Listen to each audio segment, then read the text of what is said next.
আসসালামু আলাইকুম। আমি এখন বানাবো সবচেয়ে সহজে সবচেয়ে বেশি স্বাদের একটা ছোলা ভুনা। একদম কম মশলায় ঝটপট রান্নায় ছোলা ভুনাটা খাইতে যে কি মজা একবার বানালেই বুঝবেন। তো আসেন দেখি শুরু করা যাক। আমি এখানে এক কাপ ছোলা বুট নিয়ে নিছি। এটাকে ভালো মতো 2-3 বার ধুয়ে আমি পানি দিয়ে ভিজিয়ে রাখবো সারা রাত, যাতে এটা ভালো মতো ফুলে যেতে পারে আর কি। সারা রাত পানিতে ভিজা রাখার পরে আমি ছোলাগুলোকে ভালো মতো 2 বার ধুয়ে নিলাম। এর সাথে আমি দিব আমার পছন্দ মতো কয়েকটা আলু, নতুন আলু আমি নিয়ে নিয়েছি ছিলে, প্রায় যতখানি ছোলা তার অর্ধেকই আলু দিলাম। গরম মশলা দিব এখানে 3টে এলাচি আমি গুঁড়া গুঁড়া করে রাখছি একটু ভেঙে, 3টা লবঙ্গ, 3 টুকরা দারচিনি আর 2টা তেজপাতা, স্বাদ মতো লবণ দিয়ে আমি এটাকে এখন একটু সিদ্ধ করে নিব। খুব বেশি পানি দিব না, এর উপর অল্প একটু করে রাখবো যাতে ছোলাগুলো সিদ্ধ হওয়ার পরে পানিটা একটু শুকায় যায় আর কি। ছোলাগুলো ভালো মতো সিদ্ধ হয়ে গেছে, মানে বেশ একদম গলে যায় নাই, কিন্তু চাপ দিলেই নরম হয়ে যাচ্ছে। এই আলুগুলোও সিদ্ধ হয়ে গেছে। এখন আমি চুলাটাকে বন্ধ করে দিব, বন্ধ করে এই তেজপাতা মেজপাতা এগুলোকে উঠায় ফেলবো।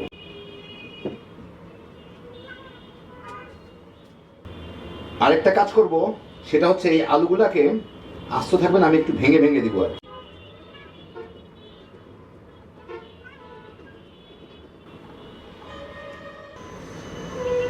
আমি এখন একটা কড়াইয়ে কিছু তেল গরম করে আমি সরিষার তেল গরম দিচ্ছি।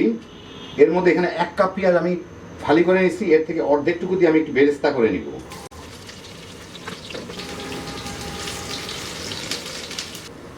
পেঁয়াজটা বেরেস্তা হয়ে গেলে আমি এগুলোকে পেঁয়াজ চুলা থেকে উঠাই নিই তেল থেকে। এটা আরেকটু পরে কিন্তু আরেকটু ডার্ক হয়ে যাবে।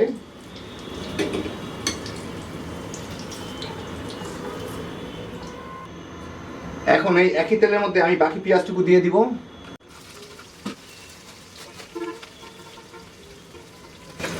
3-4টা কাঁচামরিচও দিয়ে দিব একটু কেটে ছোট করে।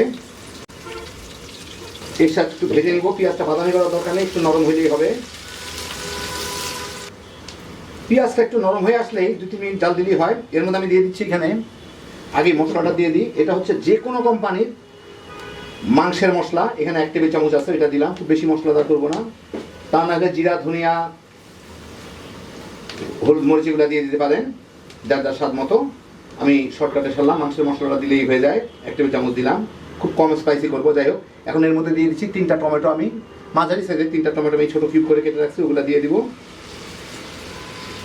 টমেটোগুলো যাতে জলদি গলে সেই জন্য সামান্য একটু লবণ দিয়ে দিব, দিয়ে এটাকে একটু ভুনে নিব, টমেটো যাতে গলে যায় আর কি, মানে নরম হয়ে যায় আর কি।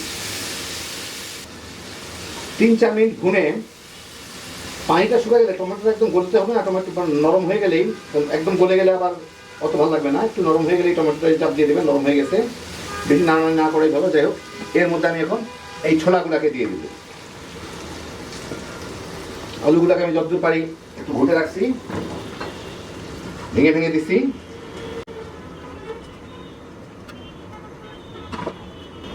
এই সাথে এটাকে একটু জাল দিয়ে নিব, ভালো মতো ফুটে উঠুক। একই সাথে আরেকটা জিনিস আমি দিয়ে দিব এখানে, আমি কিছু টেস্টিং সল্ট দিয়ে দিব। জিনিসটা ক্ষতিকারক না, আমাদের মনে ভুল একটা ধারণা ছিল, মানে আমরা ভুল জানতাম। আপনারা দেখে নিন, কেউ চাইলে দিয়ে না চাইলে দিয়ে না, কিন্তু জিনিসটা ক্ষতিকর না এবং টেস্টটা অনেক গুণ বাড়ায় দিবে। প্রায় প্রতিটা মশলা আমরা কিনি, প্রত্যেকটার মধ্যেই, প্রতিটা গুঁড়া মশলা কিংবা রেডিমেড মশলা, চিপস আমরা কিনি, প্রতিটার মধ্যেই কিন্তু টেস্টিং সল্ট আছে। ওটার নামটা বদলায় দিছে, ওরা দিছে টেস্ট এনহ্যান্সার হিসাবে। যাই হোক, আমি দিয়ে দিলাম, আপনারা চাইলে দিবেন, না হলে না দিবেন। এখন এটা ভালো মতো ফুটে উঠুক। ভালো মতো ফুটে উঠছে। এখন আমি এর মধ্যে ওই বেরেস্তা কয়টা দিয়ে দিব, বেরেস্তাগুলো দিয়ে দিব। অল্প একটু বেরেস্তা রেখে দিচ্ছি পরে ডেকোরেশন করার জন্য। এখন এর সাথে মিশায় আমি কয়েক মিনিট জাল দিব। আপনারা চাইলে একটু ঝোল ঝোল রাখতে পারেন, চাইলে একটু শুকনাও রাখতে পারেন, তবে খেয়াল রাখবেন বুট কিন্তু পরে পানি টেনে নিবে। এরকম থাকলেও কিন্তু পরে কিন্তু শুকায় যাবে কিছুক্ষণের মধ্যেই। যাই হোক, তারপর আমি অল্প একটু জাল দিয়ে এটার পানিটাকে একটু কমাই নিব। 3-4 মিনিট জাল দিলাম, একদম প্রায় পানিটা শুকায় গেছে। এখন আমি কাজ করি, চুলাটাকে বন্ধ করে দিই, দিয়ে উপরে কিছু ধনিয়া পাতার কুচি ছিটাই, এটার সাথে মিলাই দিই। পানিগুলো কিন্তু প্রায় একদমই শুকনা শুকনা হয়ে যাবে কিছুক্ষণের মধ্যেই। আপনার আমি একটু পরে বেড়ে দেখাচ্ছি। ধনিয়া পাতাটা মিশাই দিই এর সাথে, এখনই প্রায় শুকনা শুকনা হয়ে গেছে দেখেন। আর কাউকে দিয়ে, বেরোজদার কাউকে দিয়ে খেয়ে দেখে নেবেন লবণটা ঠিক আছে কিনা। তো এই দেখেন হলো আমার ছোলা ভুনা। এটা খাইতে যে কি মজা, একবার বানায় দেখেন তাইলেই বুঝতে পারবেন। মশলাটা দেখলেন শুধুমাত্র 1 টেবিল চামচ মাংসের মশলা দিয়ে আমি ছেড়ে দিলাম, কিন্তু এর ফলেই এর টেস্টটা যে কী পরিমাণ বাড়ে চিন্তা করতে পারবেন না। একবার এইভাবে বানান, তাইলেই বুঝতে পারবেন। ইফতারে পোলাপান নিয়ে তামা করে খায় ফেলাইতে পারবেন। বিশেষ করে বাচ্চারা তো কেড়ে কেড়ে খাবে, এতই মজা লাগবে ওদের কাছে। কম ঝামেলায় হ্যাপি জোশের একটা আইটেম। আল্লাহ আপনাদের সবাইকে ভালো রাখুন, সুস্থ রাখুন, নিরাপদে রাখুন। ইনশাল্লাহ বেঁচে থাকলে আবার দেখা হবে। ফি আমানিল্লাহ।